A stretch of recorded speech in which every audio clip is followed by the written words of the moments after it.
Hi, I'm Amira, a PhD student at the University of KwaZulu-Natal, focusing mostly on quantum machine learning research. And today I want to tell you a little bit about some of the work that I've been doing, mostly during my time as a pre-doc researcher at IBM Quantum and in collaboration with Maria Schild from Xanadu.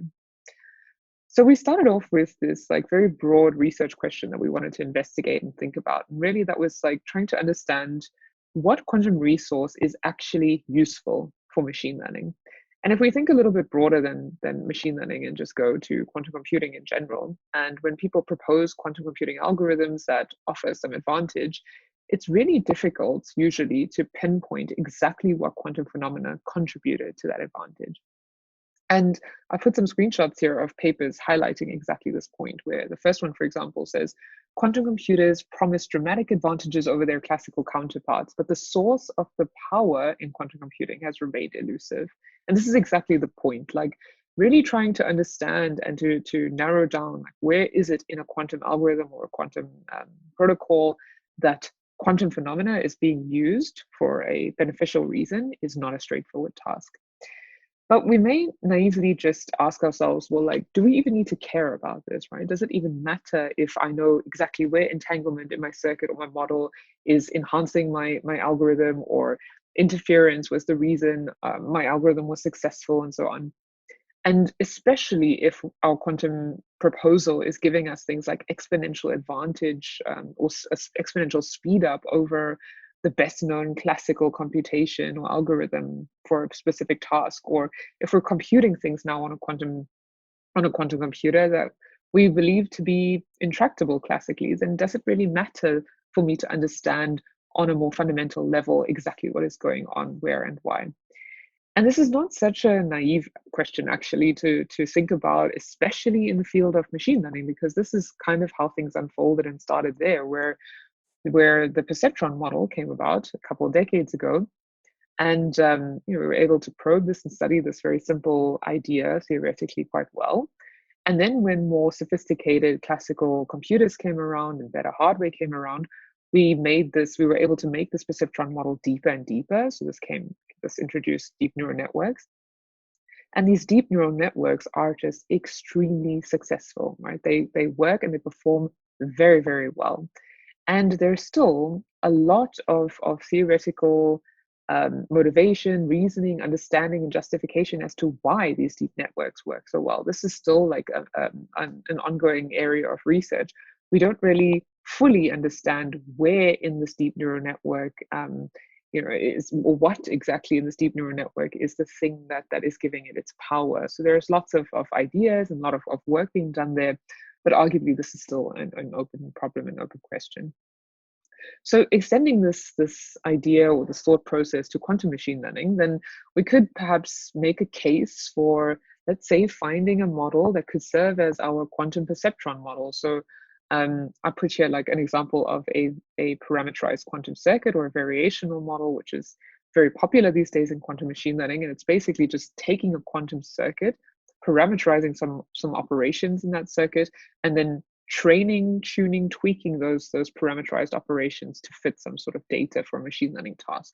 So if we take a simple idea of this model and maybe perhaps extend it a little bit, maybe make it deeper, make it more expressive, more powerful, change it up, add some fancy footwork in there. Could we perhaps, in doing so, replicate the success that we've seen in deep neural networks and classical machine learning? And so this is the hope for, I think, a lot of people doing quantum machine learning, is to do these try and see experiments with these variational circuits and show where they work, and try and investigate then after that, why they work, and how can we design these circuits in better ways to compete with classical algorithms. And I don't actually think that this is a very good, or let's not say it like that. Let's say I don't think that this is necessarily the way we should approach quantum machine learning going forward, because firstly, the playing field for quantum machine learning models is just totally different, right? When we try to do these try and see experiments, what we're comparing against, or comparing ourselves against, is really state-of-the-art classical hardware with decades more research behind it. And I mean, this diagram here illustrates the number of parameters in a model, in a classical model these days. So from 2002 up to 2021. And I mean, these models now can handle billions and billions of parameters that we can train. And we can train these models to do very sophisticated tasks that where machine learning models perform better than human experts at things like cancer detection and so on and so forth.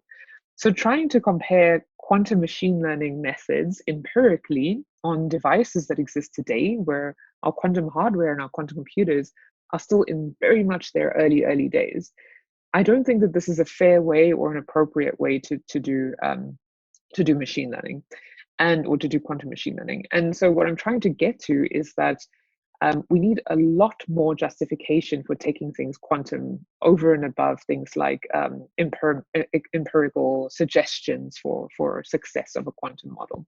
So we really need to think a bit deeper about what exactly is going on, what quantum phenomena is helping us do machine learning. And so where do we even start with this question, right? So like this is a very, very broad topic and study. And in particular, when we think about quantum machine learning, there's already so many things happening in the framework, right? There's already so many ingredients. We start off with data, then we pass this data to a model, which means like encoding it into our quantum circuit in a quantum machine learning setting, then figuring out how to design the circuit and then extracting labels from it. And then on top of all of that, we still apply non-convex optimization to this entire framework. So this very quickly makes this a very convoluted, difficult thing to try and pinpoint again where quantum is useful for machine learning. And I keep mentioning like quantum phenomena, quantum resource, that we're trying to like understand how is it useful for machine learning. But what do I even mean by quantum effect? And this itself is also very debatable, and how to measure these effects is still largely debated, discussed, and there are lots of proposals. So what do I mean? Do I mean resources and effects that are inherently quantum, like things like entanglement, interference, and so on? Or are we also including things like, for example, non-commuting behavior, non-commutativity, which is not a quantum phenomenon, but can be very naturally and nicely modeled and handled by things like non-commuting observables that we can have in quantum systems and quantum computing circuits, for example. So like, what do we mean here when we say quantum effect, and how do we analyze these things? So our approach is basically can be summarized as three points. Our overarching goal is to try and find a setting for quantum machine learning where we can probe it, we can understand its quantum nature, and pinpoint where quantum is useful for a machine learning task. And so when we have this very broad goal or question, it's very easy to get lost, right, in this question. And so we need to try and simplify it as much as possible, and then try to probe it with tools, techniques, and ideas. And I think the best way to try and do this is to always try to consider what else is out there in existing literature. So to try and leverage existing frameworks. So when I talk about our overarching goal, we can kind of categorize it into three things, where the first one is like, we need to find a tool to allow us to probe the quantum nature of a model or a system that we're trying to study, right? So we need to find a tool to measure quantum effects.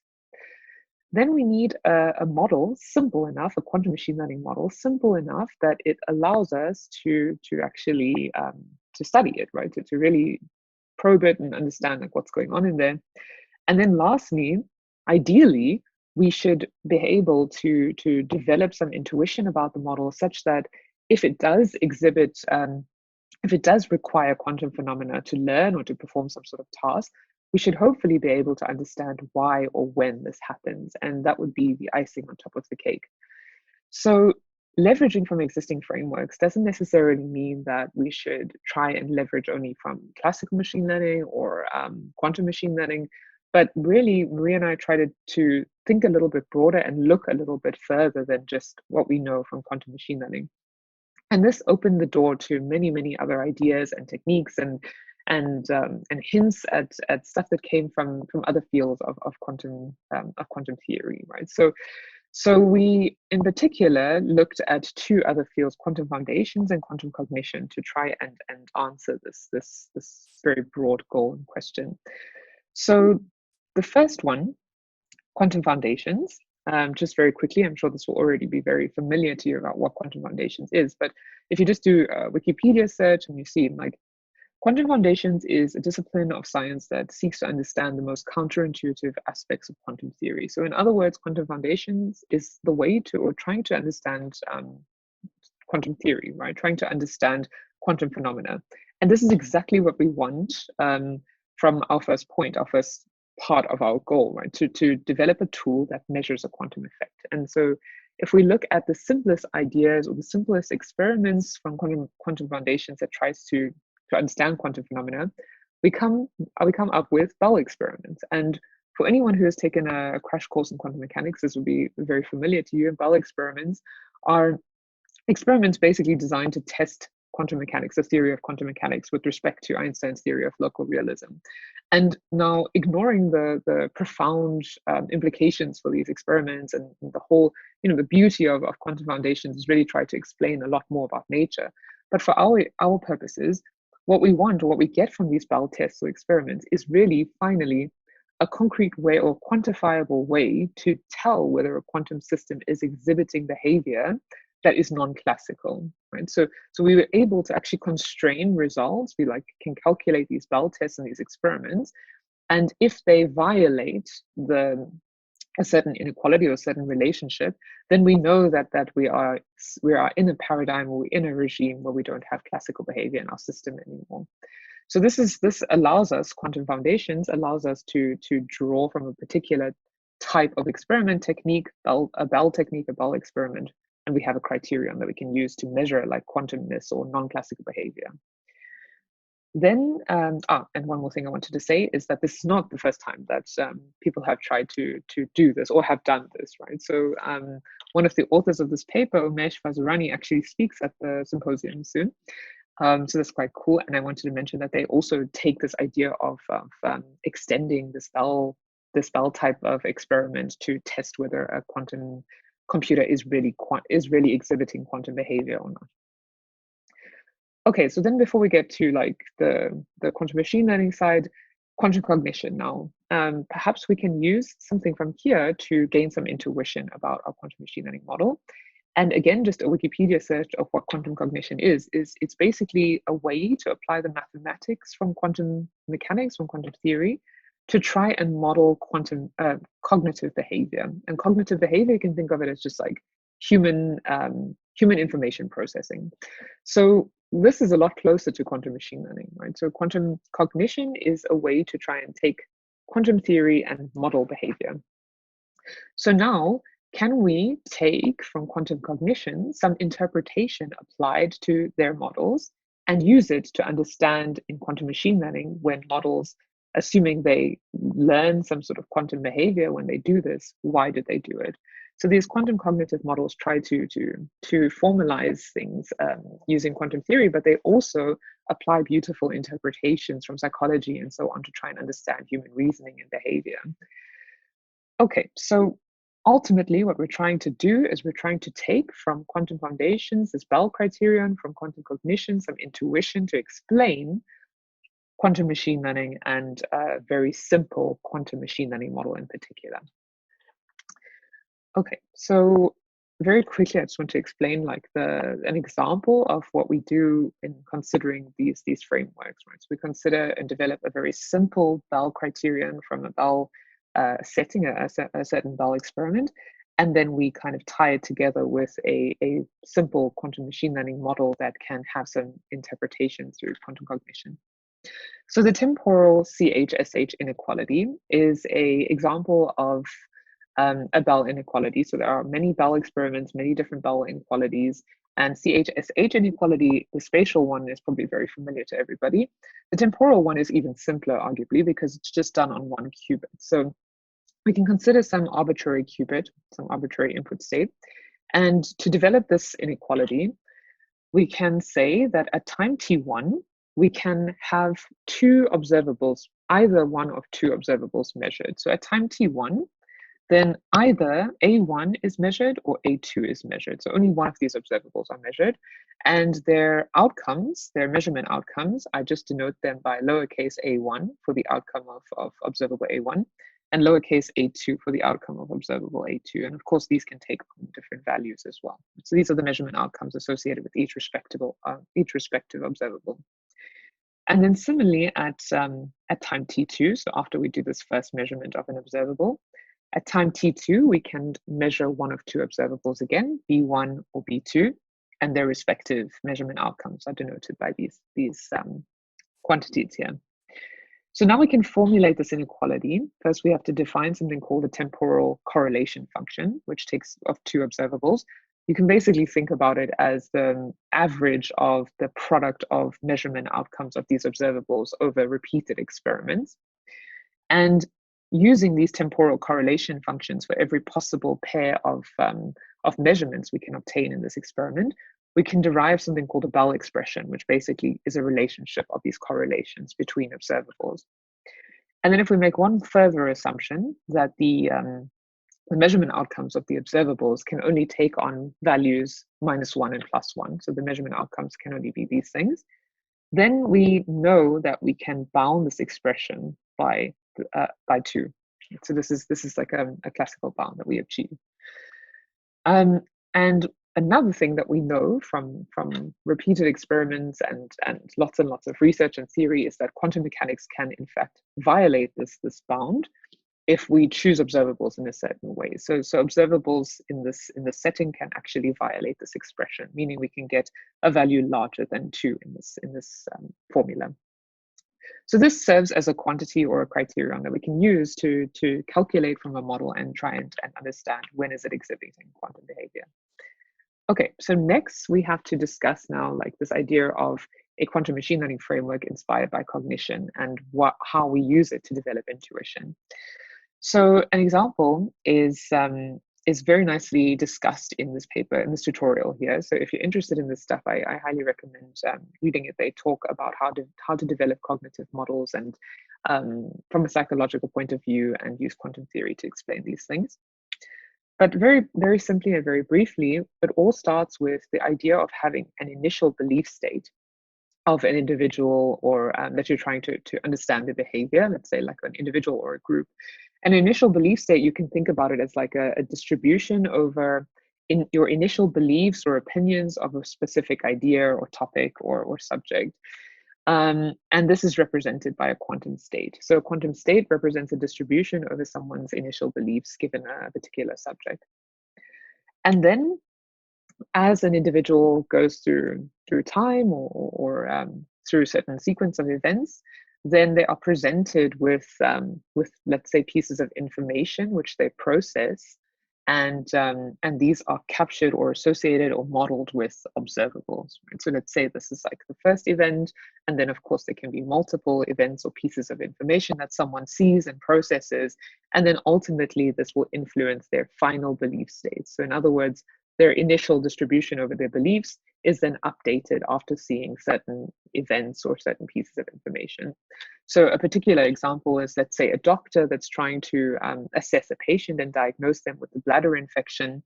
Let's say initially they do believe that the patient has a bladder infection, but after seeing certain pieces of information like the patient's history, the lab results, and so on, then they ultimately update their beliefs and no longer think that the patient has a bladder infection, for example.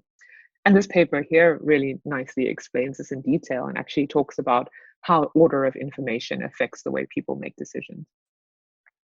So now with the machine learning hat on, we take this interpretation, this idea of associating observables with pieces of information and events, and we can take this framework and basically parameterize the observables, train them, tweak them, and optimize them to learn output distributions or outputs from a model or a circuit to fit data.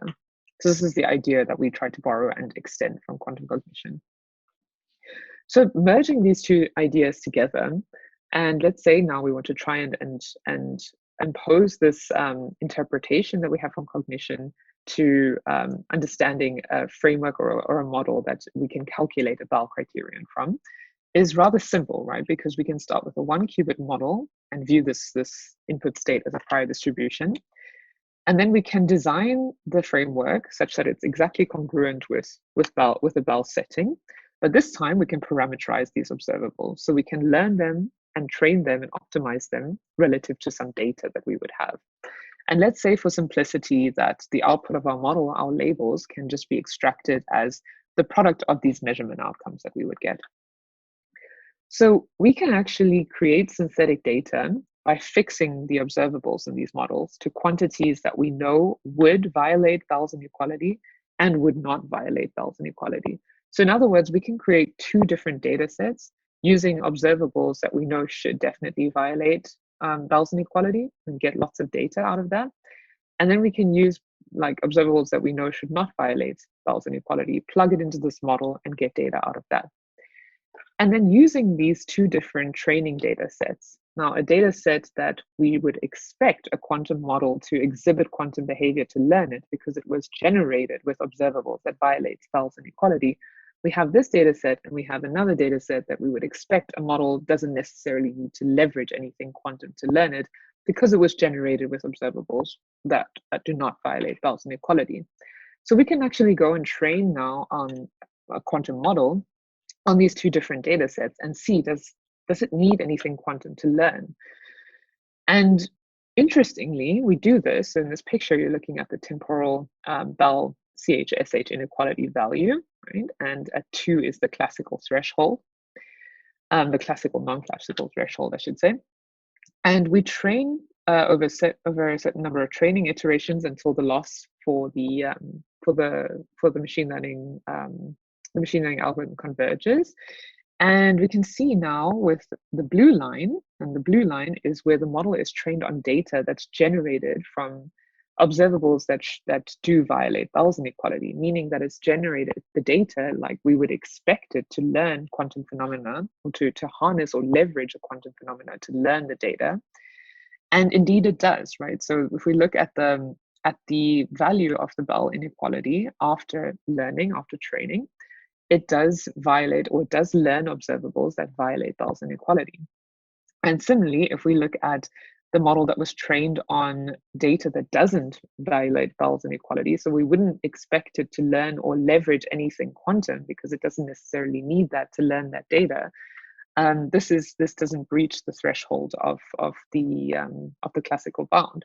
So this is quite interesting, and of course, in the beginning, there's lots of noise, maybe due to parameter initializations. You see both models violate, but ultimately, when their loss converges, then we see that the final values are very different. And so we can actually put this whole story together to try and investigate why and explain why using cognitive interpretation. And unfortunately, due to time, I don't really have enough time to explain why, but hopefully you can read about it in the archive paper once it's out if you're interested, or you can just email me and we can chat about it. But the whole idea is that we can impose now an interpretation behind these ideas of when a model violates Bell's inequality and when it doesn't. And it is quite beautiful. Okay, so some closing remarks. Well, what have we done? We've defined a very simple criterion that allows us to check for non-classical behavior, and this is the Bell inequality, right? We've borrowed interpretation from quantum cognition to try and explain when this happens and why. And we've constructed a very simple framework now where we parameterize observables to try and investigate and probe the study even more. And finally, we found a very trivial example of this data set that incorporates, or seems to be very suited for a model that incorporates non-classical behavior. So where to from here?